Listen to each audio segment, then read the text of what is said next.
Vamos orar ao Senhor, irmãos. Levante a tua mão. Todos. Eterno Deus, maravilhoso Pai, nós não desejamos nada mais além do Senhor nas nossas vidas. Aqui está um povo, Senhor, que te louva, Senhor. Aqui está um povo que te adora, Senhor. Aqui está um povo que te busca, Senhor. E é para isso que nós viemos nesta noite, para fazer isso, Pai. E agora nós te pedimos, Senhor, fale conosco a tua palavra, Senhor. Usa-nos para a glória e louvor e honra do teu santo nome, Pai. Abençoa-nos com a tua palavra nesta noite. É aquilo que nós te pedimos, Deus.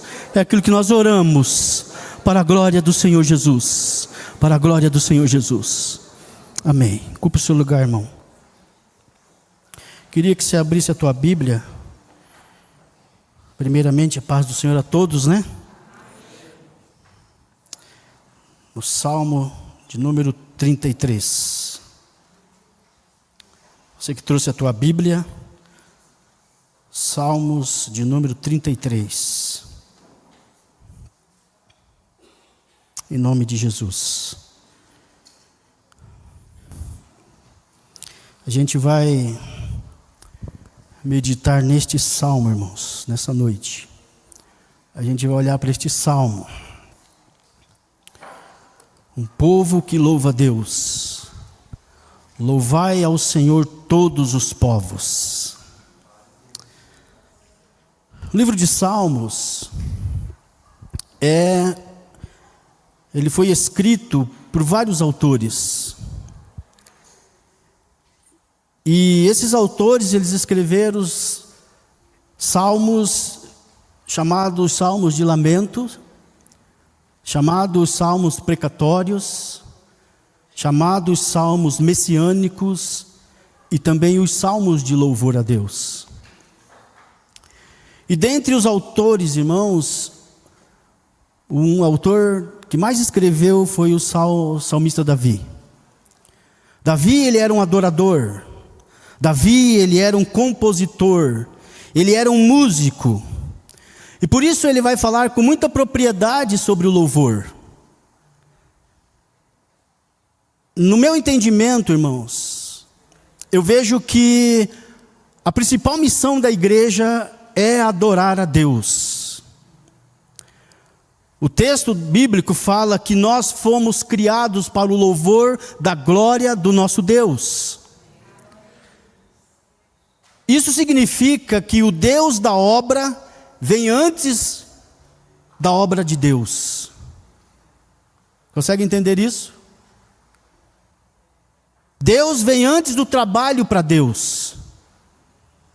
Nós louvamos a Deus por quem Ele é. E é por isso que nós precisamos conhecer a Deus. E aí neste Salmos 33, o primeiro verso vai dizer assim, na minha tradução aqui diz: exultai justos no Senhor. A primeira coisa que o salmista destaca aqui é o povo que louva a Deus, é um povo justo. Quem é justo? A própria Bíblia vai responder que não há nenhum justo, nenhum sequer. Mas justo na Bíblia não é aquela pessoa que não é aquele de modo natural, não é isso. Mas justo na Bíblia é aquele que é declarado justo. A Bíblia vai dizer que nós, sendo injustos, fomos declarados justos ao crermos em Jesus Cristo. A justiça, irmãos, do justo que é Jesus, foi tributada em nós, ou a nós, foi colocada na nossa conta, de tal maneira que todos aqueles que crerem em Jesus, Ele justifica. O maior prazer do povo de Deus, irmãos, desse povo que é justo, é louvar o grande Deus.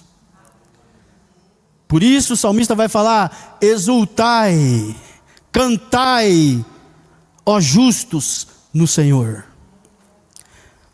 E aí a gente vai perceber que não dá para a gente louvar a Deus de cara fechada.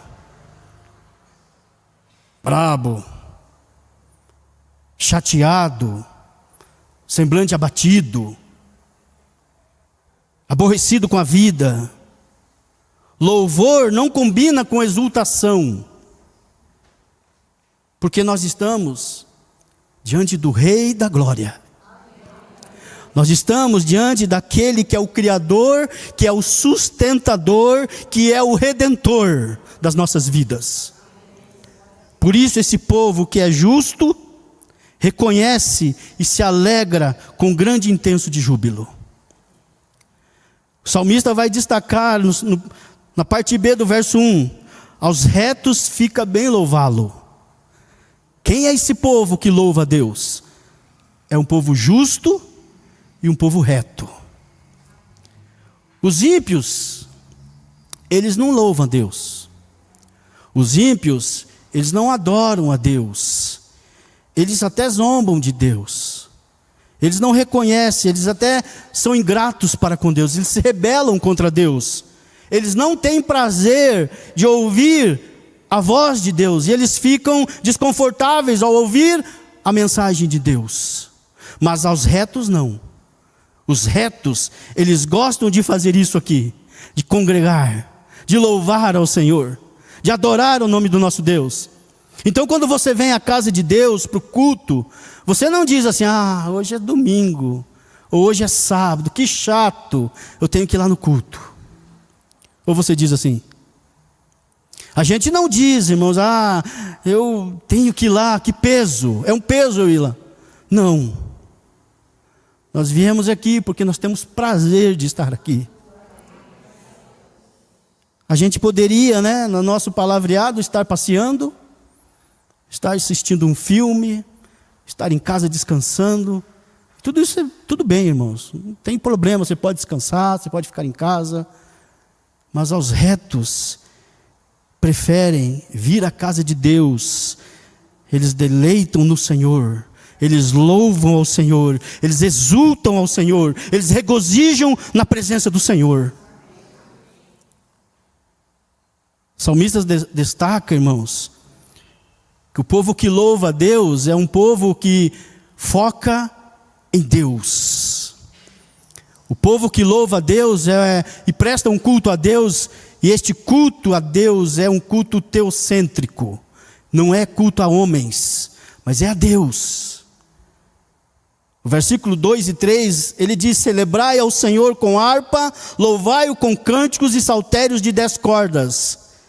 Adoração é exclusiva ao Senhor. O teu louvor é exclusivo para o Senhor. O culto é teocêntrico, focado em Deus. Adoração. E aí nesta adoração entra os cânticos, entra os instrumentos musicais que o salmista destaca aqui. Naquela época eles tinham a harpa, Hoje é muito difícil nós encontrarmos, pelo menos aqui no nosso meio eu não vi a harpa. Mas a gente tem guitarra, a gente tem contrabaixo, a gente tem bateria, saxofone, violão. E aí muitas vezes a gente olha, eu não gosto de determinado instrumento. A bateria é muito alta, eu não gosto de bateria. Esse instrumento aqui não... Irmãos, o culto a Deus, o louvor a Deus não é por causa dos nossos gostos. Foi Deus que estabeleceu a maneira como Ele deseja ser louvado. Está aqui. Foi descrito pelo próprio Deus. Eu não posso vir aqui louvar a Deus do meu jeito. Eu vou louvar a Deus do meu jeito. Com os meus gostos. Com as minhas preferências. Você tem as tuas preferências. Mas eu não tenho autoridade de vir aqui e louvar a Deus do jeito que eu bem entender. Deus estabeleceu a maneira que Ele deseja ser adorado, ser louvado. Eu não posso vir aqui e inventar algo para adorar a Deus. Deus já estabeleceu. E o texto aqui está informando para nós. Eu não tenho o direito de cantar uma música que não esteja pautado na palavra dEle. A música, o louvor, é bíblico. É teologia bíblica cantada. Fora dos preceitos de Deus, irmãos, Deus não aceita. E aí o salmista, no Salmo 40, ele vai falar assim: e me pôs nos lábios um novo cântico, um hino de louvor ao nosso Deus. Muitos verão estas coisas, temerão e confiarão no Senhor. Você prestou atenção nesse versículo? A música, ela tem origem, ela vem de Deus. Deus coloca nos nossos lábios. A música, ela tem uma natureza, um novo cântico. E a música aqui, ela tem um propósito, um hino de louvor a Deus. E ela também tem, irmãos, um resultado. Muitos verão o louvor, temerão e confiarão no Senhor. Na visão do salmista, o louvor é feito por uma música que sempre renova. Versículo 3, entoa-lhe um novo cântico, diz o texto. Aqueles que entendem de música, eles dizem assim que uma música boa, de qualidade, é aquela que permanece. Se a música muitas vezes é ruim, o cântico não foi tão bom, é descartável. Não canta mais, né?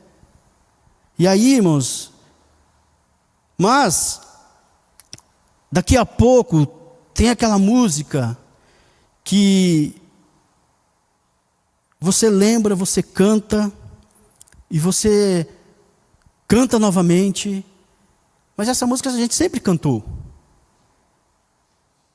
O salmista, quando ele diz assim, cantai um cântico novo, ele não está dizendo que eu preciso sempre fazer uma letra nova ou uma música nova. Significa muitas vezes que as músicas antigas, vamos dizer assim, músicas velhas, elas sempre são novas. É, não é verdade? Eu já me deparei assim, eu não sei você, mas eu já me deparei lembrando de uma música lá atrás, lá dos anos 80, 90, e de repente aquela música você se lembra dela, e aquela música toca no teu coração. Já aconteceu com você isso?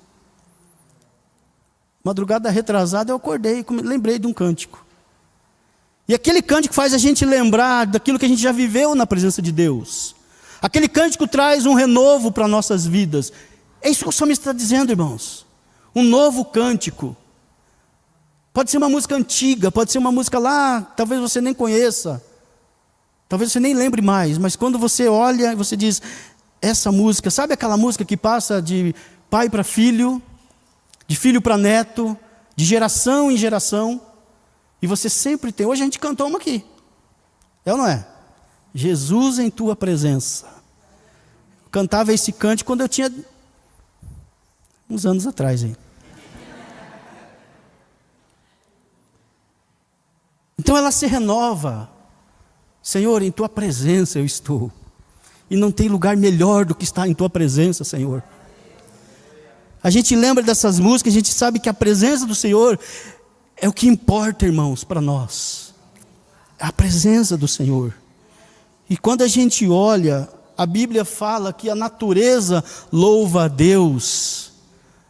A gente vê os pássaros cantando ao Senhor, a gente vê as árvores batendo palmas ao Senhor, a gente vê os rios correndo, louvando ao Senhor, a natureza celebrando ao Criador. Tudo louva ao Senhor, toda a criação louva ao Senhor. Eu nunca vi um pássaro levantar de manhã e dizer, hoje eu estou desanimado, hoje eu não vou cantar. Você já viu? Hoje eu estou meio chateado com a vida aí, aborrecido, não vou cantar hoje. Não, o pássaro levanta de manhã cantando e ele dorme à noite cantando. Deus chama a natureza para louvar ao Senhor todo o tempo. Deus chama um povo, irmãos, para adorá-lo. A Bíblia diz que a igreja canta ao Senhor, que os anjos cantam ao Senhor, e que um dia nós estaremos na eternidade cantando para todo sempre na presença do nosso Deus. Isso aqui é um ensaio, meus irmãos. Então vamos cantar bem, para nós chegarmos lá e cantar bem pelo Senhor. O salmista destaca algo importante no versículo 3. Acompanha aí na tua Bíblia. tangei, na minha tradução aqui diz, tangei com arte e com júbilo. Cantai com arte e com júbilo. O que significa isso? Que o Deus chama um povo para louvá-lo com excelência. Louvar ao Senhor com excelência, meus irmãos. Às vezes, as pessoas falam assim, é para Deus mesmo, qualquer coisa serve. Você já ouviu isso? Eu cansei de ouvir isso. Porque para Deus, Ele vê o nosso coração. É verdade. Deus vê o nosso coração. É verdade que Deus vê o nosso coração. Mas é verdade que Deus, Ele aceita o que eu tenho e não o que eu não tenho. Mas não é verdade que Deus aceita qualquer coisa. Qualquer coisa não serve para Deus. Deus quer com excelência. A palavra tangei, na minha tradução aqui, significa tocai e tocai bem. Tocai bem e com júbilo. São duas coisas que caminham juntas. O que o salmista está dizendo é, você que foi chamado para louvar o Senhor, toque bem, com zelo, toque uma boa música, estude, faça uma boa apresentação, entregue ao Senhor um bom louvor e com júbilo. Porque Deus merece o melhor. Ele requer o melhor. Isso é que o salmista está ensinando para nós.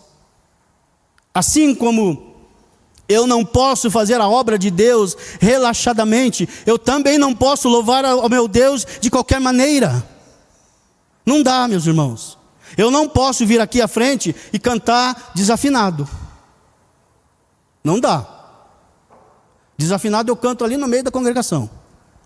Que ali Deus aceita o meu. É isso que eu posso fazer para Deus. Deus chama você para ministrar na casa de Deus. Deus escolhe o melhor. Deus quer o melhor para Ele. Deus requer sempre o melhor de nós. Tem irmãos que vão ser melhores do que eu na música, vão cantar melhor. Então é eles que têm que puxar o louvor. Eu que sou desafinado, eu fico ali no meu canto. Louva, o Senhor vai aceitar o meu culto desafinado, o meu louvor? Vai, porque é o que eu tenho. Mas na casa do Senhor, na presença do Senhor, se apresente com excelência. Louve ao Senhor com excelência. Com arte, que é isso que o texto está dizendo, e com júbilo. O que ele está dizendo aqui é com qualidade e com espírito de adoração. O salmista destaca ainda, no versículo 4, porque a palavra do Senhor é reta e todo o seu proceder é fiel. Povo que louva a Deus, Deus chama esse povo para louvar ao Senhor por causa da retidão da sua palavra. Adoração, irmãos, e o louvor, nós falamos, eles fluem da Bíblia, emana da Bíblia. Você adora a Deus porque você conhece a Deus. E como é que nós conhecemos a Deus? Através da Bíblia. Aqueles que valorizam a Bíblia, aqueles que reconhecem a Bíblia, que têm a Bíblia como inerrante, inspirada, infalível, suficiente, pura. A Bíblia, aqueles que entendem que é a Bíblia que ilumina os nossos olhos, que ilumina os nossos olhos, que alegra o nosso coração, que restaura a nossa alma, que mostra o plano de Deus para as nossas vidas, que revela o plano de Deus. Aqueles que entendem isso, irmãos, eles não podem dizer assim, eu não gosto de Bíblia, eu só gosto de louvar. Eu já ouvi isso. Não dá para essas duas coisas. Eu não posso querer só cantar e deixar a Bíblia de lado. Tem alguma coisa errada nesse posicionamento aí. Porque a adoração, ela emana da Bíblia. O louvor emana da Bíblia. E Deus é adorado por causa da sua palavra, que é reta e justa. O salmista vai dizer, irmãos, também no versículo 5, a terra está cheia da bondade do Senhor. O povo que foi chamado para louvar o Senhor, louva por causa da grande bondade de Deus. Você louva ao Senhor por causa da grande bondade que Ele tem para com você? Quando a gente olha a natureza, a gente vê a bondade de Deus. Uma plantinha pequenininha, uma sementinha pequenininha, que é enterrada, nasce uma árvore maravilhosa, linda. Bondade de Deus. Irmãos, Quando cai a chuva, a gente reclama, bondade de Deus. Você vive sem água? O sol, esse sol quente que muitas vezes nós reclamamos, bondade de Deus. A perfeição da criação que Deus fez tudo, bondade dele. Quando ele nos fez, quando ele fez os seres humanos, ele colocou a tua boca, Elton, no lugarzinho que era para ser colocado. Ele colocou o teu olho, Shirley, no lugarzinho que era para ser colocado. Ele colocou o seu nariz, Enoque, no lugarzinho que era para ser colocado. Os seus pés, as suas mãos, no lugarzinho certo. Isto é bondade de Deus. O oxigênio que Deus nos dá. Já pensou ele tirar o oxigênio do Eliel agora? Já era. Bondade de Deus. E mais, irmãos, às vezes a gente reclama, né? Ah, minha casa, o meu carro é isso, meu salário está assim, está faltando aqui. Irmãos, Deus te deu a casa, Deus te deu o carro, Deus te deu a saúde. Talvez não é aquela saúde tão maravilhosa que você deseja, mas Deus está cuidando de você. É bondade de Deus. Tudo, o trabalho, a saúde, a comida na mesa, tudo é bondade de Deus. Por isso Deus chama esse povo para ser grato a Ele, para engrandecê-lo por causa da sua bondade. E quando a gente compreende esta bondade, irmãos, a gente entende uma das características do nosso Deus, que Ele é transcendente. Você já ouviu falar disso? Que Deus, Ele é transcendente? Que Ele é maior do que tudo quanto Ele fez. Ele é maior do que tudo quanto existe. Isaías capítulo 40, versículo 26, ele diz assim: e Ele espalha as estrelas no firmamento, e por ser forte em força e grande em poder, quando Ele chama pelo nome, nenhuma delas vem a faltar. Você já pensou? A grandiosidade do Deus que você adora, que você louva. Você olha para o céu e você vê essas estrelas aqui. Deus sabe o nome de cada uma delas. E Deus chama lá, estrela Sofia, venha. Deus conhece cada uma delas. A gente consegue contar quantas estrelas tem? Não. O Deus que você serve, que você louva, sabe cada uma delas e o nome de cada uma delas. Coloca a mão na tua cabeça aí. Quem tem cabelo, puxa aí. Deus sabe quantos fios de cabelo tem aí. Eu não sei, tem pouco aqui, né? Eu não sei, mas Deus sabe. O Deus que você adora, pastor Dailton, sabe. Quando você vai na praia, alguns de nós que fomos, né? A gente vai lá e a gente vê aquele mar. A gente vê aquela areia. Deus sabe quantos grãos de areias tem em todas as praias que existem no nosso planeta. Você já mensurou, já imaginou a grandiosidade do Deus que você louva aqui, meu irmão? Deus sabe, e Deus conta cada grão, Ele sabe. Versículo 7 vai dizer assim, Ele ajunta, versículo 7 ao 9, Ele ajunta as águas do mar num só lugar, das profundezas faz reservatórios, toda a terra tema ao Senhor. Tremam diante dele todos os habitantes do mundo, pois ele falou e tudo se fez, ele ordenou e tudo surgiu. O salmista Davi está dizendo aqui para nós, conhecer a grandeza de Deus deve nos levar a reverenciar o Deus que nós adoramos, a temer esse Deus. E temer aqui não é ter medo, não é ficar apavorado de medo, medo fóbico, não. Temer a Deus aqui é reverenciá-lo, é respeitar ao Senhor, é dizer eu amo esse Deus porque Ele é tão grande, Ele me criou, Ele me formou, Ele me salvou, e porque Ele é meu Pai, Ele é o Senhor, Ele deu o seu Filho para morrer por mim na cruz, e mais, Ele deu o seu Espírito Santo para habitar em mim. Grande é o nosso Deus, meus irmãos. O salmista destaca que o povo que é convidado a louvar ao Senhor, louva a Deus por causa da soberania dEle. Versículo 10, o Senhor frustra os desígnios das nações e anula os intentos dos povos. Deus, Ele não somente criou, Mas Deus, Ele governa, meus irmãos. Às vezes a gente acha que o mundo está aí de cabeça para baixo, né? Ah, estão fazendo isso, guerra, isso, aquilo. Deus está governando tudo certinho, irmãos. Ele não perdeu o poder, o domínio, o governo. A gente acha que é o Donald Trump, né? É ele que vai reinar agora. A gente acha que é o Putin. A gente acha que é o Zelensky. Deus continua soberano. A bondade de Deus, a vontade do Senhor continua, meus irmãos. E continuará para sempre. Nada está fora do controle dele. Tudo permanece. Os homens, ainda que eles tentam aí com seus traçar os seus planos malignos, suas conspirações aí, irmãos, a história da humanidade continua no domínio do nosso Deus. E você sabe para onde que vai a história da humanidade? Sabe ou não sabe? Qual é o fim da história da humanidade? O fim da história da humanidade, ela caminha para o fim de consumação.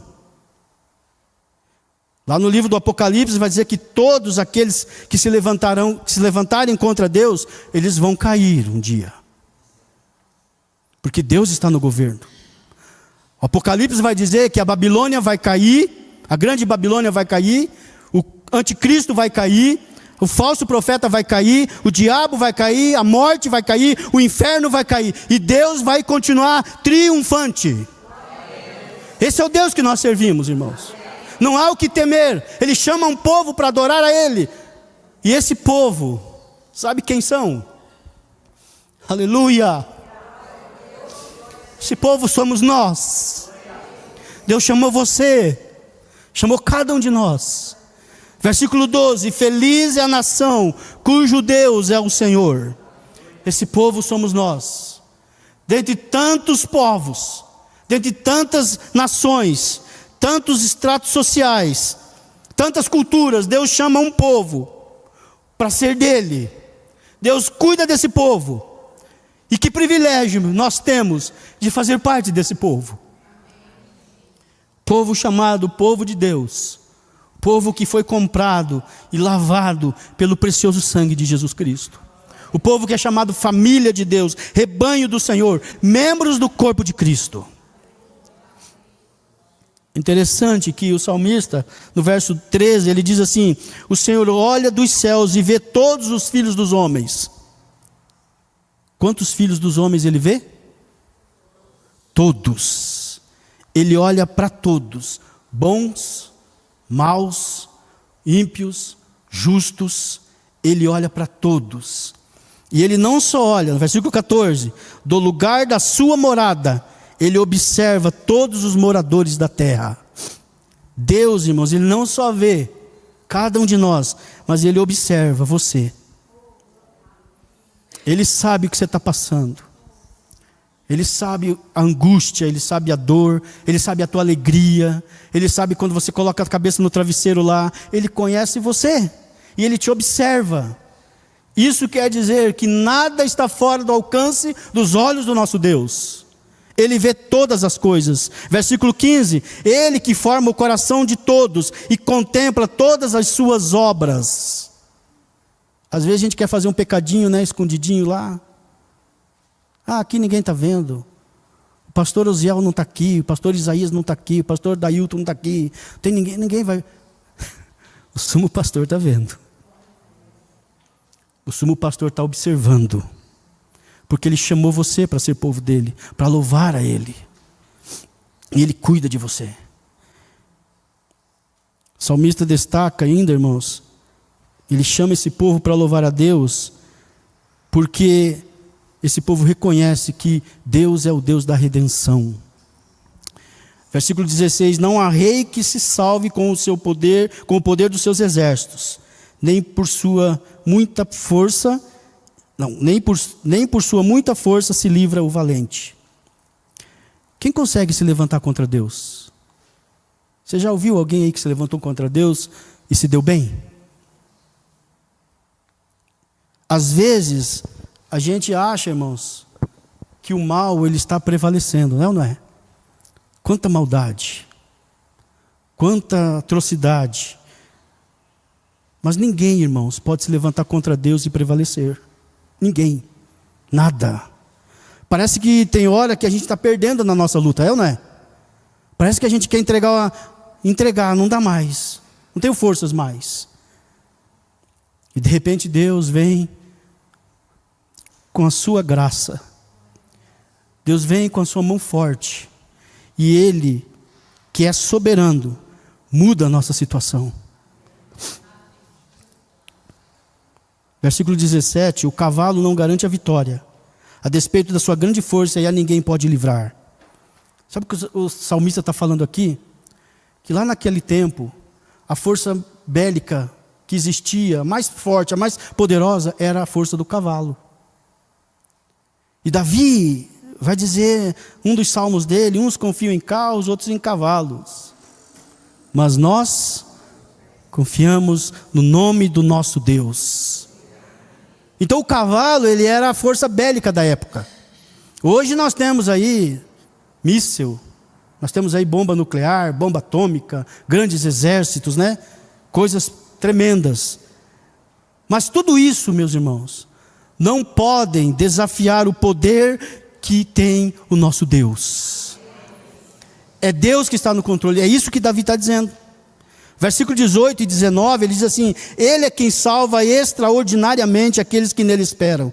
Eis que os olhos do Senhor estão sobre os que temem, sobre os que esperam na sua misericórdia, para livrar-lhes a alma da morte e no tempo da fome conservar-lhes a vida. Ou seja, na hora da crise, na hora da dificuldade, os olhos do Senhor estarão sobre aqueles que temem o seu nome. O cuidado do Senhor estará sobre aqueles que esperam nele.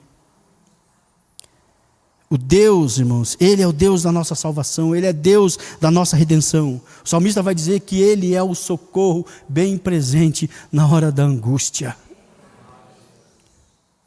E última coisa que o salmista coloca para nós: o povo que foi convidado para louvar ao Senhor é um povo que espera nele e se alegra nele. O versículo 20, nossa alma espera no Senhor, nosso auxílio e escudo nosso. O que o salmista está ensinando? Que se você estiver passando por uma grande luta, ele está dizendo, espera no Senhor. Está passando por uma enfermidade? Espera no Senhor. Está uma coisa que você não tem mais como, tem saída, você não consegue mais. Espera no Senhor. Espera no Senhor, meus irmãos. Versículo 21. Nele o nosso coração se alegra, pois confiamos no seu santo nome. Se alegre nas bênçãos, sim. É isso que o salmista está dizendo. Se alegre nas bênçãos. Mas quando as bênçãos não vêm? Dá para se alegrar, Léo? Quando as bênçãos não vêm? Quando as bênçãos não vêm, meu irmão, o salmista está dizendo, alegre no Senhor das bênçãos. É aquele que te abençoa. As bênçãos vêm e passam. Hoje ele te abençoa, amanhã você vai precisar mais de alguma coisa. Depois você vai precisar mais de alguma coisa, ele te abençoa. Então se alegre se as bênçãos não virem. Se as bênçãos virem, se alegre. Se as bênçãos não virem, o salmista está dizendo, se alegre no Senhor, aquele que é o abençoador das nossas vidas. Irmãos, para terminar, versículo 22. Seja sobre nós, Senhor, a tua misericórdia, como de ti esperamos. Ele começa e convida um povo para louvar, para adorar, e ele termina com uma oração. Porque as duas coisas, elas caminham juntas. Nós vivemos hoje num mundo muito complexo, né? Muita oposição a Deus. E nós jamais venceríamos, irmãos, este mundo, se não fosse a misericórdia do Senhor sobre nós. Jamais nós venceríamos, se não fosse a assistência de Deus sobre as nossas vidas. E o salmista está dizendo, está louvando, está orando, ele está dizendo, seja sobre nós, Senhor, a tua misericórdia, como de ti esperamos. Nós esperamos no Senhor. Esse povo que foi convidado para louvá-lo, confia, espera e descansa no Senhor. Que Deus nos ajude. Que Deus nos ajude, irmãos, a gente sempre ter essa disposição. De a gente encontrar motivos para adorarmos, para louvarmos ao Senhor. Para enaltecermos a grandeza do Deus que nós servimos, que nós conhecemos. Que este povo aqui, que foi chamado para ser o povo de Deus, tenha sempre um louvor de exultação nos seus lábios, para engrandecer aquele que é digno, aquele que merece toda a glória e honra para todo sempre. Que Deus nos abençoe.